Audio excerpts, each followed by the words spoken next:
படிக்கும்போதே கங்கைக்கு கொண்டு போய் மூழ்கடித்து கொண்டுடணும் அப்படின்னு ஒரு கோஷ்டி,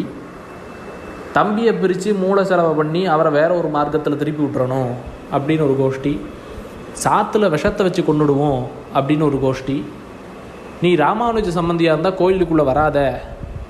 அப்படின்னு ஒரு கோஷ்டி, ஒன்று இதை ஒருத்தர் கையெழுத்து போடு இல்லாட்டா உன்னை கொண்டுடுவேன்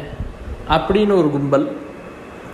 சரி, இவாளுக்கு நடுவில் மாட்டிட்டு அதுக்கப்புறம் காட்டு மார்க்கமாக நடையோ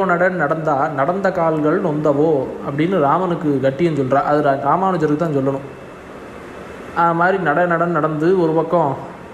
ஆகாரம் இல்லாமல், கொச்சையாக சொல்லணுன்னா சோறு தண்ணி இல்லாமல், திருமேனி தளர்ந்து,